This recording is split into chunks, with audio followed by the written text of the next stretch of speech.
Hello, brothers and sisters. This is your sister Nicole coming to you with an encouraging word titled Be Mindful of Who You Connect to. This word is brought to you by a dream that I received in 2021 concerning my own personal life. I'm not here to interpret your dream or to even tell you to have a dream like this, but this was just letting me know that Father was using um, the decisions that I made as far as who I connect to, and He was warning me with those decisions that I made. I think the beauty of it is that even when we have our free will to make a decision, which I honestly don't think is really all that free, when you want to do things the right way, He will show you your decision or show you your results after you decide to do this thing. And this was something I've always prayed as I came into the knowledge of the truth, that I didn't want to go through a lot of suffering because of the decisions that I made. I wanted to learn from other people if possible.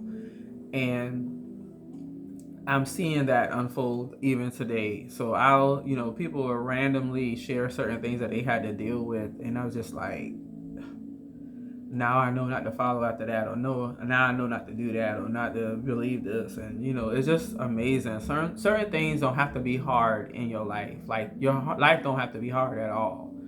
You have suffering, you'll go through some things, yeah, but it's not like you have to be struggling the whole life of walking with the Father. Like that is not His plan for our lives. But real quickly, because I don't want this video to be too long, but I wanted to share this dream and its sincerity in the times that we're in now, because there's so much doctrine is out, so much is sharing this about being Hebrew, about being Jews, being this and that, and I think we're starting to get away from the truth, and the truth is who and how we're even able to connect with the Father, and that's through His Son. So this dream was, like I said, was dreamt in July 2021. It was 3 months after meeting this said person in the dream, which I can't say his name because it is an actual real person. And I'm praying that he continues to walk with the Father. I believe he got saved afterwards, but I hadn't talked to him, so I really, truly, truly, truly don't know. I just know my seeds that are planted, I know others water, and then Father gets the increase. So that's all I can do. It was just a seed, and I did my part, and I was done. But in the dream, I was in a police station, and I was getting fingerprinted by this guy who is named by this guy. In the dream, he don't look like him, but he has his name. So he asked me my name. I told him Nicole. He asked again, and I said Nicole. And according to scripture, Yahushua says, "Truly, truly, I say unto you, verily, verily, I say unto you." That means this is important. Pay attention. This is for you. So for the listener, this is for you. So that's the same. I mean, I see it in scripture, and I seen, like, even when Yahuwah was calling Samuel, he called him by his name twice. He was trying to get his attention, but it was for him. So when I heard this in the dream that I had, this was for me. This was like Father was, even though using the enemy was doing this, but the Father was using it to like get my attention, and it did. It literally did. But I didn't really get the full understanding of it until several months later. But overall, Yah is our true protector. When we don't even understand, or we don't even know what we get ourselves into, He will protect us. Really, truly, really, truly. I'm here to say it. So like I said, He takes my fingerprints, and then He disappears, and I'm just waiting. Don't know what I'm waiting on, but I'm just waiting. So as I'm waiting, I see Him go into this room where there's a family, and it's like the room where they do the interrogations at. So this big window, and I'm able to look in the window. I see them, but they can't see me looking at them. So they don't know I'm looking at them. But from what I saw, it was like they were most likely planning a trap against me. So of course I wouldn't know that unless the Father revealed it himself, which he did. But that was the plan. The plan of the enemy was to trap me. So that's what the fingerprints was about. So I woke up. And what the Father revealed to me later on was this person by this name, I can't say his name, was sent to steal from me. He was sent to steal my identity, which is why he was taking my fingerprints. Fingerprints, of course, is connected to identity. The spirit is in the human being. Is in the human being of this person that I can't name. And what happened was he actually stole this guy's identity. And now he was using this person to steal my identity. Now the identity here is in Mashiach. It wasn't my natural identity. It was my identity in him. And the people in the room, I believe, could symbolize, a group of people that I know, the family that I don't know, but it also can symbolize my family as well. Because once we get saved, born again, spirit filled, now our bloodline changes, or our blood changes to Mashiach. So anybody who is not with him is against him. And I know there were a couple of things later on within a year or so that was revealed about my bloodline too, concerning my mom's side, that I had to deal with. So I know there is some truth to it. Once you are in Mashiach, you are a new creature. Old things are passed away, behold, all things become new. 2 Corinthians 5:17. So when we are in him, the enemy's number one goal is to steal, kill, and destroy, according to John 10:10. But Yahusha said, but I have come to that they may have life, that they might have it more abundantly. The might here is your decision. Do you want to live according to his life?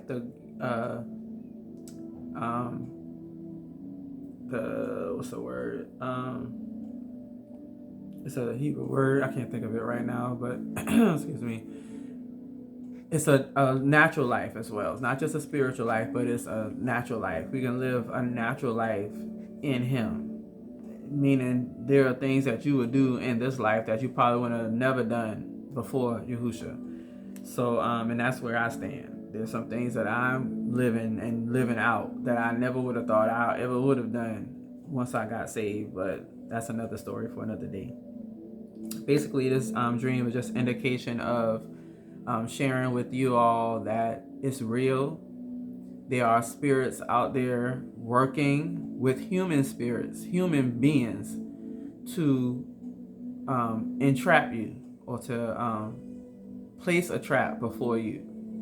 And the key note to it is that they may seem loyal. That's another dream I received, even a couple of weeks ago. Loyal. They'll seem loyal, very protective, very kind, but they're really not loyal to you. They are sent by the enemy. So the only way to know that is by your Ruach HaKodesh in you as he leads you. And in some cases, he will share certain things about a person. I'll be like, oh, that person is not like that. Listen to him. So, real short, like I said, I was met up with this guy like in March. Some things he shared and was false, which was Hebrew Israelite stuff. I broke it off with him as far as friends. I didn't want to connect with him no more. Lost his number and everything. And a few months after that, I was like, you know what? I think this was a legit guy. I should, kept talking with him like he was a legit friend. Then this dream came. So the dream, like I said, came 2 weeks before I was going to leave to go meet up with, because this guy lived like an hour and a half away from where I lived at the time. So I was going to, drive and meet up with him and, exchange contacts again.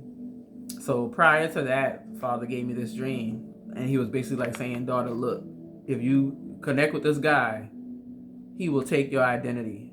he will literally take your identity, and that's not you. And then when I look into it, yeah, he had some Hebrew Israelite tendencies, and I believe he was kind of like in between. He was mixing.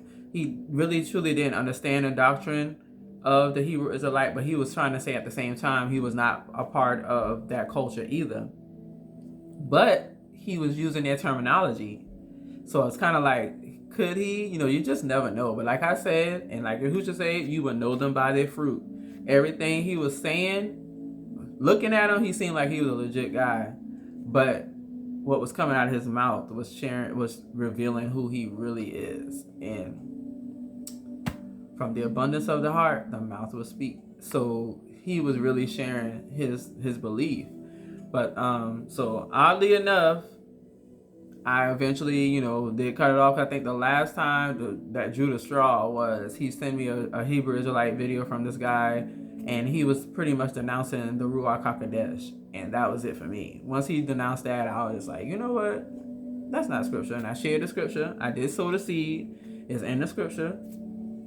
And he was trying to, find scriptures that go along with it. And that's when I realized, I said, he's just like Paul said, that, we're not supposed to be tossed to and fro with every wind of doctrine. That was him. Wherever they was teaching over here, he was following it. Whatever they was teaching over there, he was following it. But he did not have no foundation in Yahusha at all. So that was where he was, mixed, which is what I saw in the dream.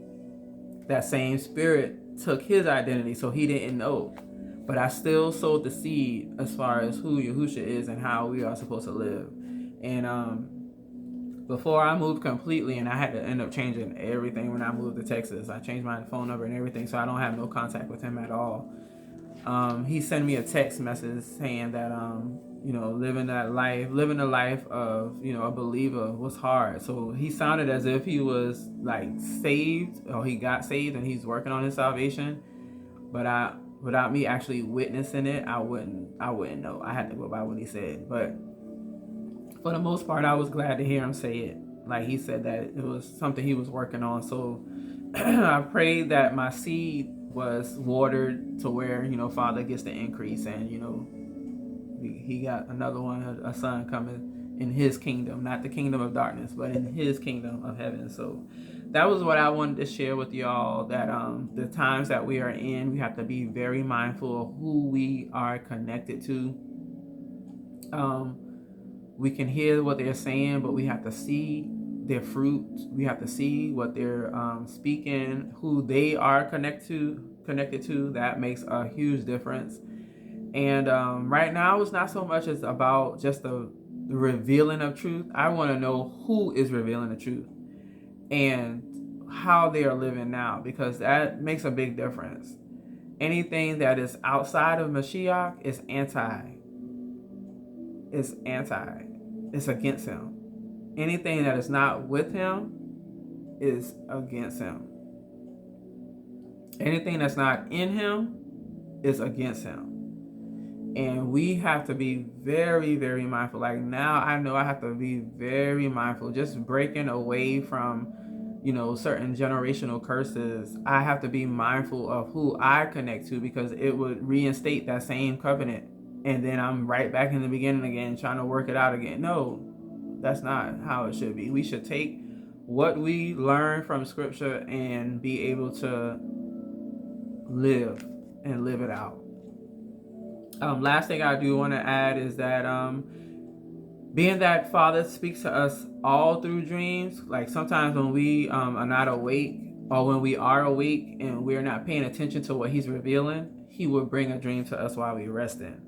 That's according to Job 33. So don't always look for someone to interpret your dreams. Sometimes you have to turn your plate over and seek the Father, because it's him that's showing you the dream. All interpretations come from him, just like Joseph said. All the interpretations, Daniel said it too, that interpretations come from, the Most High. So don't look for people to interpret your dreams all the time. Not everybody's going to understand it, because Father speaks to us in our way of living, how we're living. There are things that he'll use as symbols and tools so that we'll know that this is about us and this could be about somebody else. So I encourage you to seek the Father for, your dream interpretation. I think it's very imperative now. And then we also have to know that the enemy sends dreams too. So we have to be able to discern these things in the times that we're in, and not be so quick to look for people to tell us everything, because the enemy is out there and he is really truly trying to put a snare before us. And of course, Yahuwah will deliver us, but in some cases, he will show us ahead of time, like, don't do this. This is not of me. And that's where I am. So that's what happened with the dream. I got the dream 2 weeks before I was gonna leave. And oh, by the way, I did go. So that's another thing. Well, I think I did say that, but I did go. So it's not like I didn't. I was just truly against him, and I was just gonna go after him anyway. It was just no. I went, and then when things started coming out about him, I took heed of the dream. It was a lot of my dreams now. I remember them, or the Ruach HaKodesh reminds me of them, because this is something he was already showing me prior to this coming, or prior to this happening. So I take heed of all of my dreams now, and I do write them all down, because I know in time, Father will give me an interpretation in due time. And that's what matters the most, is he's protecting his people. He's protecting those who are truly, truly with him and love him. So, from my heart to yours, I pray that this was helpful. I pray that anybody you have come in contact with that you feel like is not walking with you, is not walking with Yahusha, you can renounce and denounce him and turn away from him and just truly seek the Father about it. But for the most part, I'll end with Amos, which is the question: can two walk together except they be agreed? And the answer is no, they can't. You have to be agreed. So if you're not in agreement with this person or this said group of people, you can't walk with them. Why would you? Y'all speak in a different language. So until the next time, I will talk to you all soon. Be blessed. Shalom.